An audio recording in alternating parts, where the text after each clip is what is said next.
Continuando con las exposiciones del encuentro, le damos la bienvenida a las doctoras, contadoras públicas, María Magdalena Romanini Porta, Romina Torregiani. Nuevamente saludamos a Marcela Cavallo, integrantes de la Comisión de Educación, Ciencia e Investigación Aplicada del CPCE Cámara 2 y del CGCE de Rosario. Algunos interrogantes en relación a la formación en ciencias económicas es el tema que expondrán a continuación. Moderadora, doctora contadora pública, Raquel Domínguez. Bienvenida. Bueno, buenas tardes nuevamente. Vamos a comenzar con esta presentación.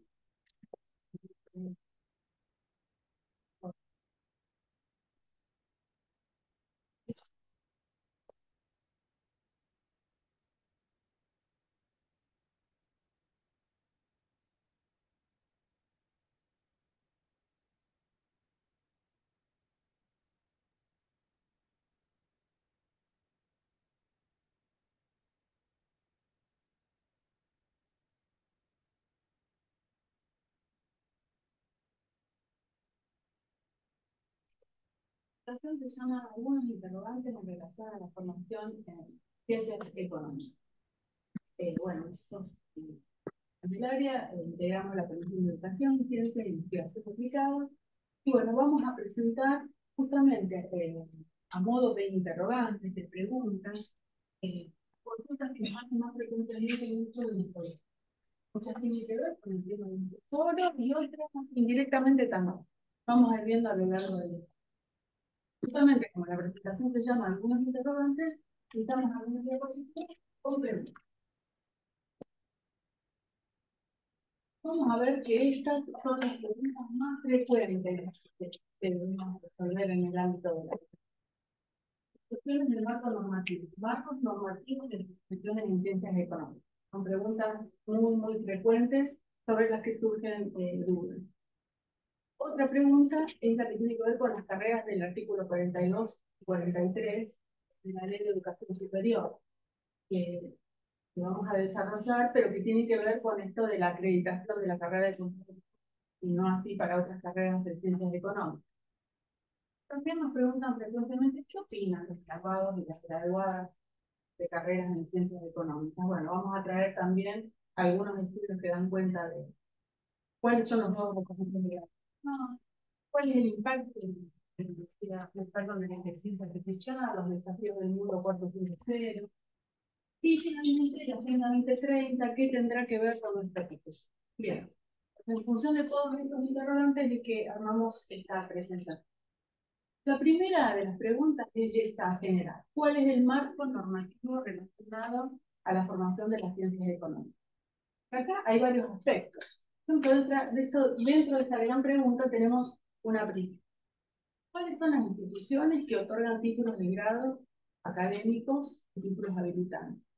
Bueno, son las universidades o los institutos universitarios únicamente, de acuerdo a lo que dice la Constitución y la Ley de Educación Superior.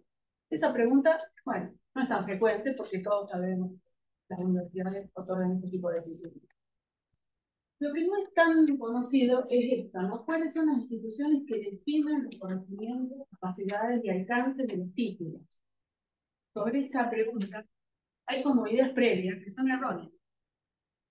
¿Quiénes definen entonces los contenidos de los programas y los procedimientos? Los definen las instituciones. No hay organismos supra que definan estos conocimientos. Esto es un aspecto importante en el tema que estamos abordando hoy, en esta temática. Las universidades son libres de incorporar conocimientos y contenidos acorde a, bueno, a su política, a su ideología, a su necesidad. Por supuesto, con la aprobación del Ministerio de Educación. ¿Cuáles son las instituciones que regulan las condiciones de ejercicio profesional? Esta es otra pregunta. Y entonces ahí sí aparecen las leyes que nosotros decimos las leyes de incumbencia.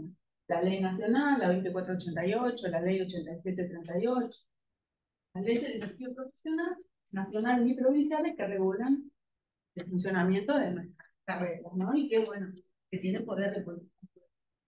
En nuestra provincia es la 8738, cada provincia. Este marco normativo es importante aclarar y tener presente, bueno, cuál es la función de cada uno de estos órganos. Respecto de estas carreras del artículo 42 y del artículo 43. A ver, ¿cuáles son las carreras del artículo 42? Estas son las carreras que no tienen que pasar por procesos de son las de ciencias económicas, en economía, en estadística, actual y cualquier otra carrera relacionada.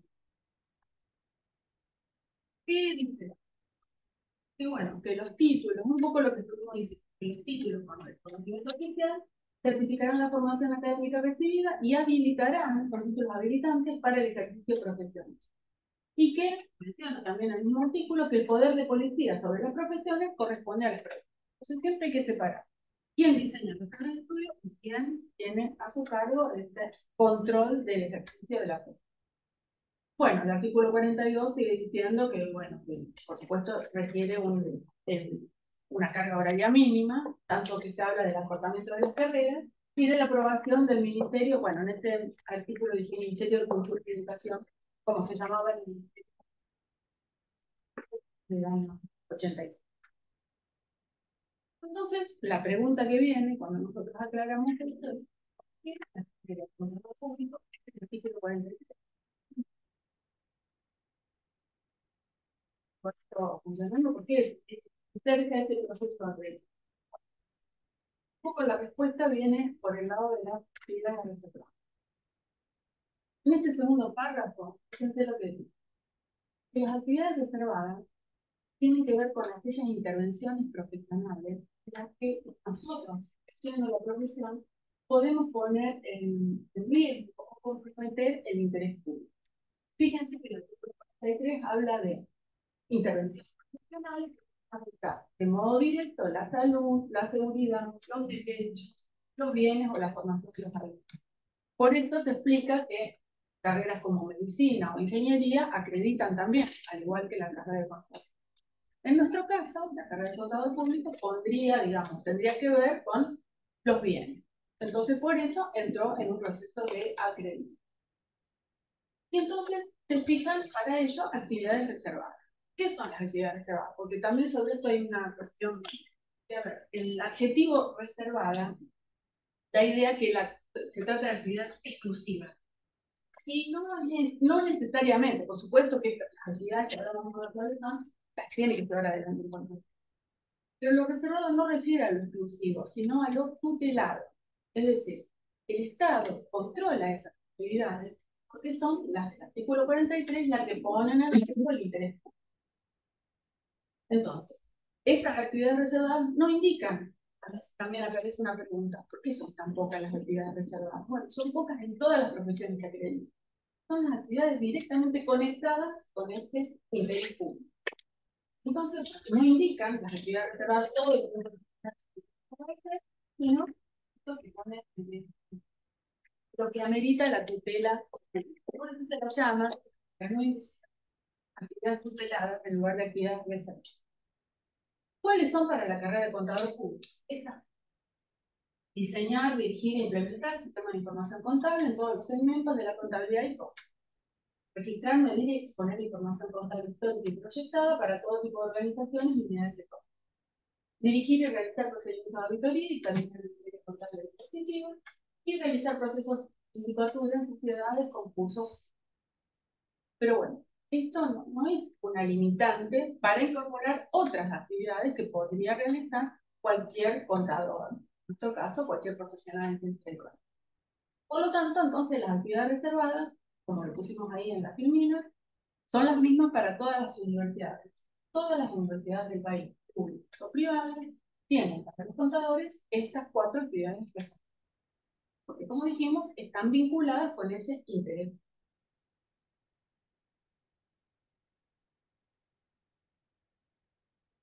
¿Quiénes podrían? Otra pregunta. A ver, bueno, ¿cómo hacemos para modificar las actividades reservadas? Muchos contadores por ahí no están de acuerdo con estas actividades reservadas, que están ahora vamos a ver que, bueno, surge de un consenso entre rectores de universidades privadas, del Consejo de Interuniversitario. No es una improvisación, no viene de larga data. Bueno, por ejemplo, las carreras sin actividades reservadas, economía, por ejemplo, bueno, diseña las actividades, los alcances de título, el perfil, bueno, las propias universidades y lo acredita el Ministerio de Educación. En las carreras con actividades reservadas, la de contador público, hasta ahora, en ciencias económicas, eso no quita que más adelante pueda haber otras, es la universidad la que dicta la carrera y bueno, para modificar las actividades reservadas, lo que les decía antes, se requiere de un consenso entre el SIN, el Consejo Universitario Nacional, y el de universidad.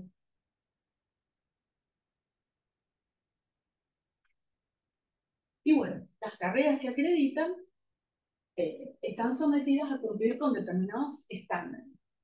Los estándares para la acreditación de la carrera de contador público, si los habremos escuchado en los últimos años. La carrera de contador público entró en el proceso de acreditación en el año 2017. Antes no acreditaba.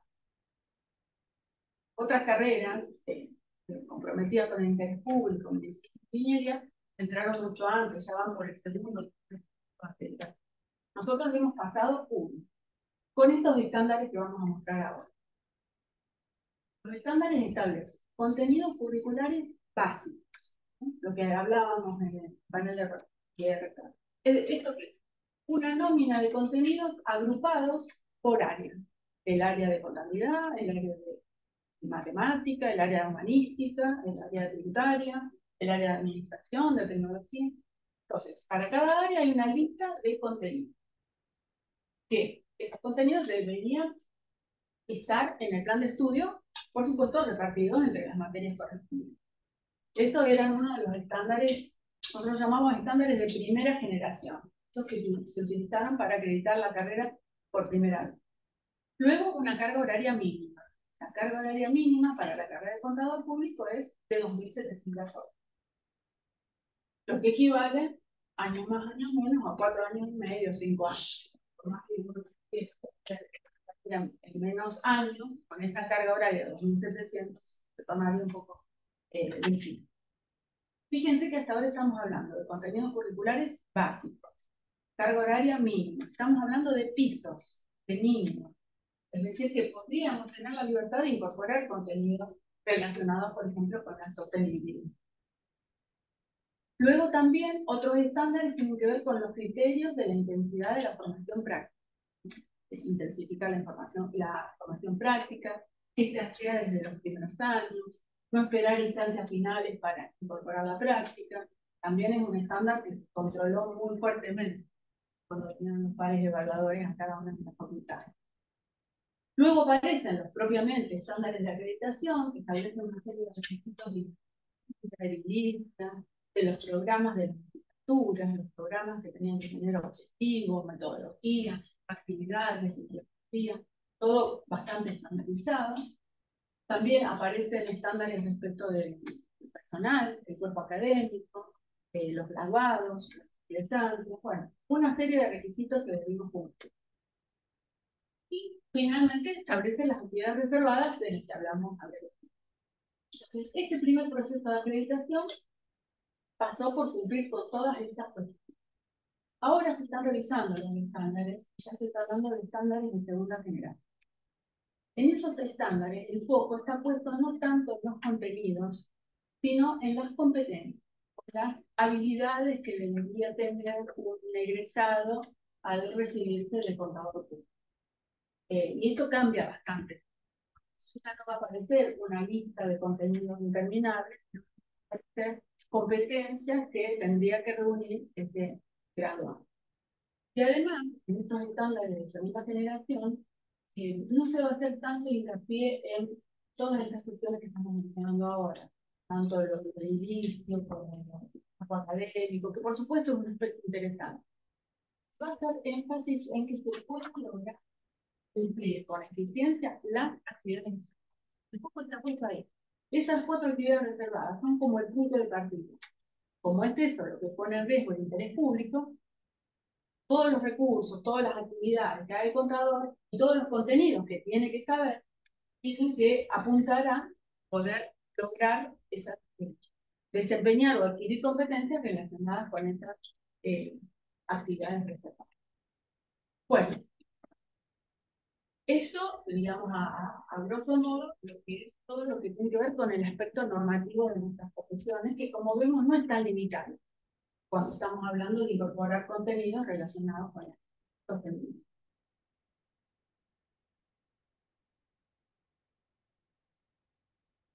Ahora vamos a mostrarles diferentes estudios que muestran cuáles son los contenidos que requieren los graduados y graduadas. Estos estudios se hicieron en los últimos 2 años.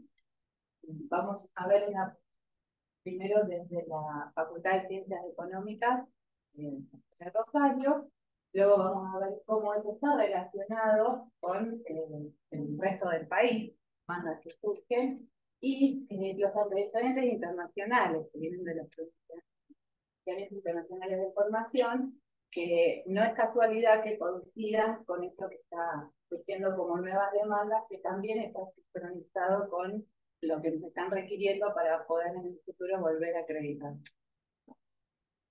En nuestra facultad, eh, en general, tanto en la carrera de contador público, licenciatura en administración, economía y estadística, hay gente que se pone el foco en la tecnología, ¿sí? Quizás de distintos aspectos. En la carrera de contador, los jóvenes graduados manifestaban que se requería un mejor contenido en cuanto al manejo de páginas y software con los cuales se enfrentan al momento de salir al mercado laboral. Esta es una discusión que se viene dando en la facultad desde hace mucho tiempo. Esto de le enseñamos a usar asfixia, ¿no? Creo que es una discusión que tiene que buscar una solución, si bien es cierto que con el tiempo todos esos aplicativos y páginas cambian. En lo personal creo que es importante enseñar la lógica con la que están diseñados todas estas herramientas que los chicos se chocan y muchas veces no saben por dónde.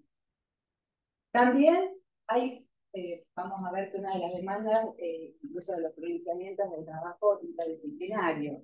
Vemos que los contadores están demandando un mayor contenido en empresas tecnológicas, horas en proceso, que está más relacionado a lo que es el licenciado en administración, y metodologías ágiles.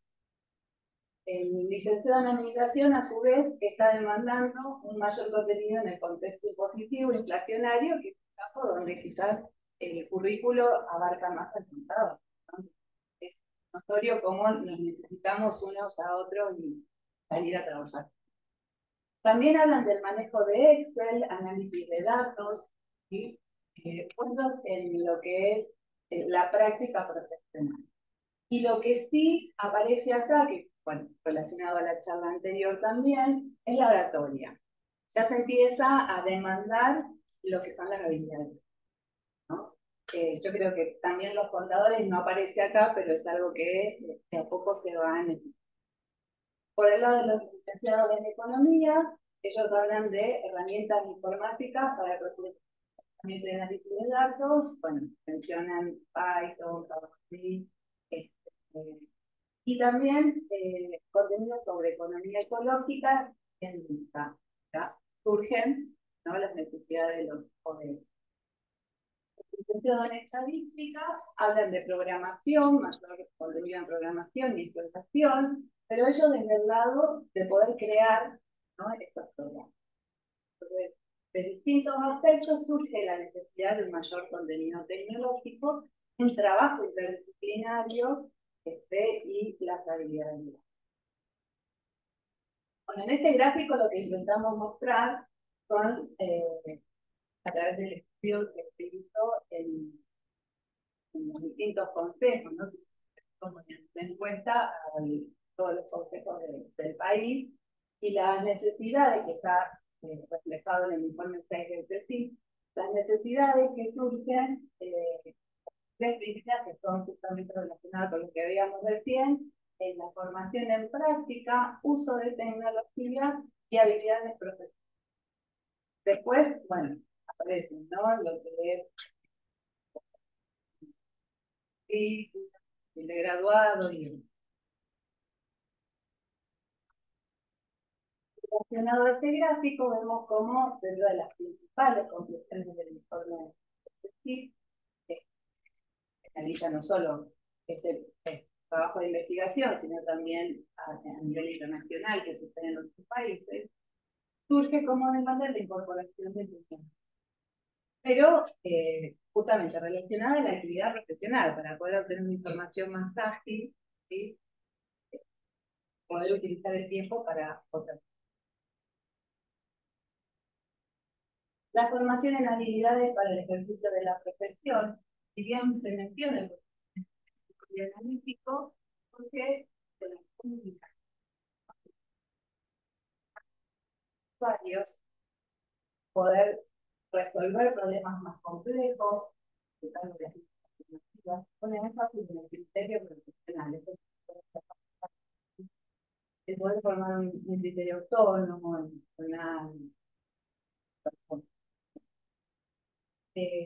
y por último, la creación de mayor cantidad de espacios de integración práctica, digamos, de enfoque sistémico de lo que es el desarrollo.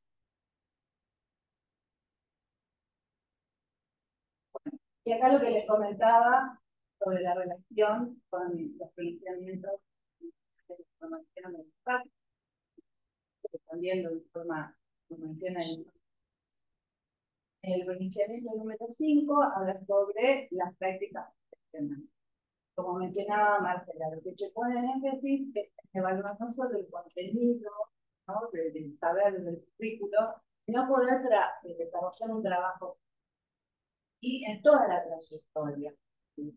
No solo en el último año de las prácticas. Como que viendo estas prácticas vinculadas a la profesión en los distintos niveles, porque el primer año no se va a auditoría, pero sí de a poquito ir llevándolo camino de lo que es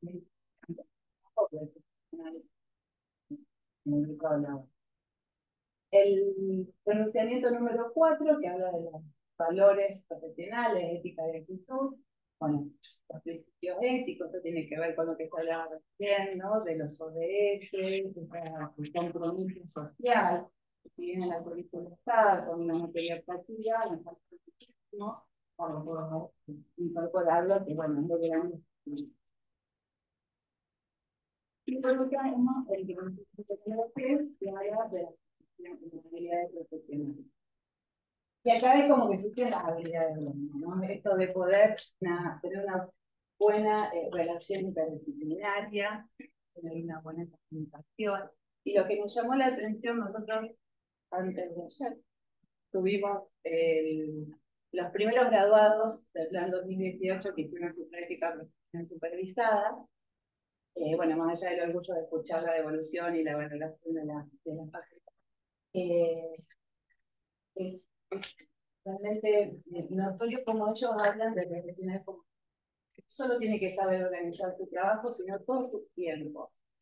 Para ser un buen profesional, también hay que saber organizar el trabajo de la familia, espacios que hacen bien. Eso realmente fue notorio porque ellos se plantan desde un lugar que está relacionado con lo que hablaba recién uno de la organización de ellos eligen dónde quieren trabajar, ¿no? Valoran otras cosas que quizás nuestras generaciones salíamos con otro chip. Y soportábamos o estábamos habilitados, considerábamos que era natural pasar por ciertas experiencias. Y la verdad que estas generaciones no es así. Para generar. Y algunos nuevos requisitos de la grado.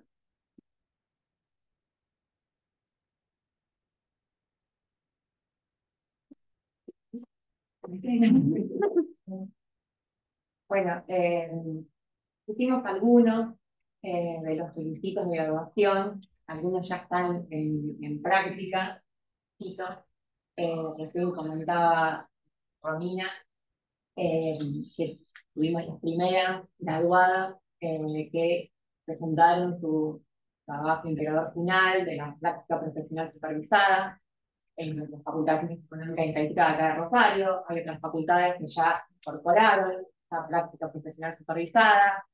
en la cual es una materia obligatoria, que los individuos tienen que pasar, los estudiantes, tienen que pasar por un proceso de formación profesional y armar un trabajo que funciona a su experiencia en relación a su trabajo profesional.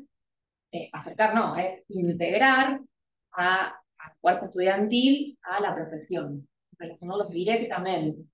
Eh, ya sea desde el puesto de trabajo que tenga ese estudiante, si estuviera, si está participando dentro de un estudio contable o de una organización, y en el caso que no tuviera, porque a lo mejor no está trabajando, no tiene esa experiencia laboral, bueno, la facultad brinda organizaciones que toman a estas personas para que realicen el trabajo de la selección. La otra práctica que también se va a hacer, no es obligatoria hoy en la facultad, que va a ser obligatoria para aquellas carreras que acrediten nuevos planes de estudio a partir del 2022, la facultad no se lo tiene acreditado, con lo cual por ahora no es obligatoria, es la práctica social educativa. Para diferenciarla de la anterior tiene que ver con la integración de estudiantes con la profesión. En cambio, esta práctica tiene que ver con la integración de estudiantes con el contexto, con la sociedad. Desde otro lado, quizás no relacionado directamente, y sí, pero no estrictamente relacionado con el ámbito profesional en el que nos vamos a desempeñar una vez que egresemos de la facultad. Es como darle otro tipo de relación al estudiante, unir esto de los puentes que tienen que existir entre las universidades. Como les decía, esa todavía en nuestra facultad no es obligatoria. Otras cuestiones que apenas llevan este mes, que tampoco están aplicadas, pero que van a ser obligatorias, es la nueva forma de medir el reconocimiento de las trayectorias de las y los estudiantes a través, digamos, de su paso por la facultad. Hoy los planes de estudio miden, digamos, las materias o califican las materias con horas cátedra que los docentes estamos frente al aula con el cuerpo estudiantil. Sin embargo, también lo que se está necesitando, los requisitos que surgen, es acreditar desde otro lado, no desde la carga horaria directa, docente-estudiante, sino toda la carga horaria y el trabajo necesario que tienen que hacer los estudiantes fuera de lo que es el ámbito de las facultades. El tiempo que destinan a esta carrera para medirlo desde otro lado y así ir a un sistema de crédito. Un sistema de crédito que es muy requerido por cuando quieren quizás acreditar, valga la redundancia, respaldar trayectoria en organismos internacionales. Entonces, de esta forma, tratar de aunar las dos formas de medir el paso de antes para que ellos puedan acreditarse. Y la última, no voy a decir nada, pero bueno, no tiene ningún tipo de orden de importancia, es la participación estudiantil en proyectos de investigación y de extensión. Esto que quizás en nuestra concepción estaba pensado con que la investigación se trataba de graduados, de personas que se dedicaban de forma exclusiva a la investigación, a escribir, a investigar, a buscar información. Bueno, acercar eso para que estudiantes también participen de ese proceso de investigación. Estos estándares también nos piden que sepamos redactar, oratoria y todo eso, que no tenemos en la carrera de contador público, una tesis, tenemos un trabajo final en donde nos tengamos que sentar a escribir, con lo cual relacionar a estudiantes con los proyectos de investigación es sumamente rico y necesario. Y por otro lado también en proyectos de extensión, en esto de un poco relacionado con otro de los que vimos, de relacionar la universidad con el contexto, con la sociedad.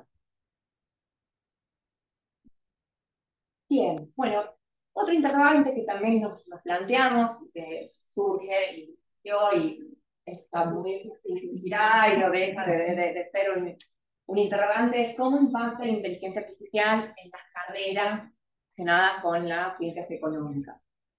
Y ahí ya pongo la palabra que desmotiva. ¿Cuál es el impacto? Bueno, analicemos primero lo que escuchamos, los impactos que nos hacen creer que es favorable la inteligencia artificial con nuestras profesiones, como que la profesión va a desaparecer, todas las cuestiones de que no vamos a conseguir trabajo, bueno, la laboral está por otro lado, bueno, esto no es así, quienes desarrollamos esta profesión sabemos que no es así, que la tecnología siempre fue, ahora se disparó, se replicó, siempre es una aliada en el desarrollo de nuestro trabajo, tiene que serlo así, porque nosotros necesitamos poder todas las tareas rutinarias, hacerlas de forma mucho más rápida para dedicarnos específicamente a asesorar, análisis crítico, a la toma de decisiones, a esas cuestiones en donde nuestras habilidades sean no únicamente basadas en lo técnico, sino también donde hagamos un aporte adicional. Parte emocional también. También, claramente, o sea, darle... Tantas veces descuidada. Me parece muy importante lo que decía Marcela respecto a este enfoque de segunda generación con la mirada en las competencias y las habilidades blandas. Es fundamental. Si podemos delegar en la tecnología todo lo que sea rutinario, de cálculo, que no sirve, que no suma, que no podemos desarrollarnos, no podemos darle un valor agregado a esa cuestión, bueno, dediquémonos a otras cosas que es súper amplia nuestra profesión y que tenemos mucho margen de realizar cosas. Por último, ¿cómo relacionamos la sostenibilidad con la formación en ciencias económicas? Está sumamente relacionado. Por supuesto, surgen los ODS.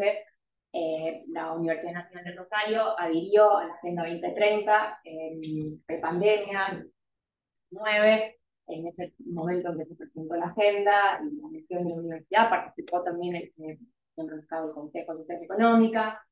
Es fundamental que la universidad tenga estos principios y solamente vamos los 17 que queremos focalizar en algunos, puesto que los 17 tienen que ser transversales a toda la formación, los más determinantes en nuestra formación, bueno, la parte de la educación de calidad, de garantizar esto, la igualdad de género es sumamente importante, no dejarla de lado, de que la educación de calidad y también las oportunidades no son iguales para mujeres y varones, tener en cuenta las tareas de cuidado, tener en cuenta todo el manejo del tiempo. Bueno, por último, agregar toda la parte del medio ambiente, de formar personas que claramente son el futuro, que van a estar, son aquellas que van a hacer con sus acciones, no perjudicar a las generaciones que vienen, entonces, bueno, tratar de inculcar otro tipo de relación con el medio ambiente, con el consumo, con la producción. Bueno, en modo de conclusión, solamente decirles que estos interrogantes que planteamos son los que nos parecen más importantes, los que surgen con mayor asiduidad, los que son más frecuentes, que seguramente haya muchos otros que estamos abiertos a responder si surgen ahora o con posterioridad. Solo verán a modo acotado lo que queríamos presentar. Y bueno, dejarnos esta frase de Almudena 10, que está mencionada dentro del informe de Seidel CECIP, en donde organizaciones ahora no van a hacer un poco lo que ya vimos, lo que estuvimos viendo durante toda la charla, ¿no? Que las organizaciones no van a hacer medidas únicamente económicos financieros, que hay otras cuestiones que tienen que ser analizadas y que nosotros como profesionales en ciencias económicas vamos a ser responsables de que eso se cumpla, de que eso se obtenga y vamos a desarrollarnos en esas actividades también para tenerlas en cuenta. Bueno, entonces vamos a una primera pregunta y después también vamos a interactuar con el público, vemos si también tenemos por el chat alguna consulta. Por ahora no. Bueno, entonces, con relación a los estándares para la acreditación de la carrera, puntualmente, ¿están teniendo en cuenta hoy algún criterio relacionado con la sostenibilidad y con las competencias que hacen Bueno, a las los universidades? estándares definidos como contenido, por ejemplo, organizacional, no recuerdo exactamente, pero aparecía ese contenido tenía que dar. Bueno, entonces se fue insertando materias, como decimos, ¿no? Por materias optativas, o a veces obligatorias. Apareció ese concepto en esos estándares de primer ciclo. Pero en segundo ciclo, recién comenzando a trabajar sobre las actividades principales. Y nos contamos cómo es ese proceso en cuanto a tiempo, dinámica, justamente comentábamos en el panel de decanos que es bastante, Y para por lo que tengan menos, una tiene idea, no muchos tengo pasos, cuestiones de muchos- tiempo, pero los estándares de primera sección para poder décadas. consensuar y Claro. aprobarse. Sí, sí. Ahora, por supuesto, los procesos son más ágiles y ya al tener la experiencia de la primera acreditación, esto entendemos que va a fluir, y si hay reuniones periódicas, frecuentes, pero van a ser, sí, va a ser más sencillo porque como se va a hacer poco en las cosas, después todo el resto de los contenidos y competencias que uno quiera sumar al plan de estudio, ya va a correr por cuenta de cada universidad. Claro, y después el perfil del Lo título define que defina cada facultad. Exacto. Lo que tampoco es algo fácil. En el seno de las universidades, armar un plan de estudio es una Sí, totalmente. porque se puede dar mucho interés, discusiones, ¿no? No es tan fácil, pero bueno. Bueno, una de las cosas que quería comentar que con relación a una de las cuestiones que ustedes planteaban, ya que en tu exposición vinculada con la posibilidad de integrar materias y generar instancias prácticas, por ejemplo, quería decir un caso de una materia que tienen prevista en UAI, que está en tercer año de la carrera de contador público, y que se llama Taller de Integración. Y es una materia que integra todas las materias dadas hasta el momento, en los primeros y segundos años, incluso las que se dan durante esta instancia de tercer año, y se genera un trabajo donde ellos tienen que generar una empresa, crearla y llevar adelante todas las operaciones contables, participaciones contables, hasta llegar a un balance de exposición, generar un análisis de esos estados contables, y luego también llevar toda la parte jurídica del proceso de generación de las actas y eventualmente también ver el impacto jurídico y societario correspondiente. Estas estrategias. Nosotros en primer año también tenemos un caso.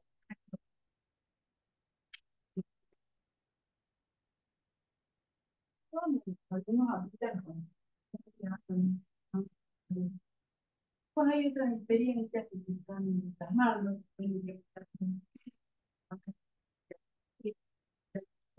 impuestos 1 e impuestos 2, con 3 materias anuales, las únicas materias anuales. Bueno, y después otra instancia muy buena para la parte práctica y de aplicación para los alumnos está dada por convenios que pueden llevar adelante las universidades con asociaciones, con ONGs, en donde los chicos pueden ir y crear determinadas materias, reemplazar la clase que se da, por ejemplo, les cuento un caso rápido, en una instancia, en una materia de impuestos, la clase de monotributos se dio directamente en una asociación donde tenía muchos monotributistas y había que hacer un análisis de la situación de encuadre de cada uno de esos monotributistas. Entonces, ingresaban obviamente por parte de la organización a la clave fiscal y llevaba adelante todo el análisis y la revisión. Los chicos veían en la práctica cómo ingresar a la página FIP y demás. Así que bueno, esos son todos como ejemplos y cuestiones que se tienen que profundizar y justamente hacen a los objetivos que ustedes planteaban. Muy bien. Así que bueno, si quieren hacer alguna otra consulta, como para ya pasar. Bueno, Gabriela. Quiero hacer dos comentarios breves. Uno, con respecto a cuando hicieron todo el análisis del marco normativo, tengan presente también que está el documento conjunto, que es el de función y responsabilidad del contador público, que fue aprobado por la resolución de la Junta de Gobierno del 575 del 2020 de la FARSE. En realidad ese documento conjunto en el 2020 lo revisamos, inclusive Raquel participó con nosotros, Y nosotros le habíamos agregado 2 puntos, que era compliance, dos competencias, compliance, informe de responsabilidad social. Pero lamentablemente después cuando lo hicieron público no tomaron las respuestas que le hicimos desde nuestra federación. Este es un tema que quedó pendiente porque esas dos competencias lo habíamos agregado. Pero bueno, punto que se puede volver a... Bueno, como parte de la conclusión de estas jornadas, podríamos llegar a tomar nota y volver a retomar ese reeditar tema esto. porque lo habíamos analizado completo en esa oportunidad. Y otro tema que es el tema de las actividades residuadas, en una charla que hizo la UIF en la Facultad de Abogacía en Buenos Aires, justamente tratando el tema de la resolución con los DONS y los nuevos sujetos obligados, la charla era de escribanos, contadores y abogados. Y hubo un abogado que hizo una muy buena diferenciación, que los contadores son públicos, los escribanos son públicos y los abogados no son públicos. Nunca le había prestado atención así tan profundamente a esa diferencia, pero obviamente cuando vos dijiste actividad reservada, dijiste los contadores por los bienes, pero fíjate que también terminaba mencionando la palabra público. O sea que en realidad, si uno profundiza, es diferente la responsabilidad de un abogado que de un contador que es público. De todas formas, la carrera de usted también es una acreditación, bueno. Y los procesos de acreditación son procesos complejos, pero que debemos pasar por lo que, mientras esté esa ley vigente, que la ley de Y los abogados también. tienen otras actividades reservadas, pero que entramos, digamos, la carrera de contador y la de abogado entraron al mismo tiempo como carreras del artículo 40. Hace pocos años, como ya te digo, medicina, ingeniería, hace bastante más que ya. Entonces, vamos a invitar a que nos ayuden después a profundizar un poquito la elaboración de las conclusiones, Sí. su conocimiento y toda la investigación que ha llevado adelante, que es muy interesante. Y bueno, les agradecemos Bueno, por esta brillante agradecemos. exposición. Gracias. Gracias.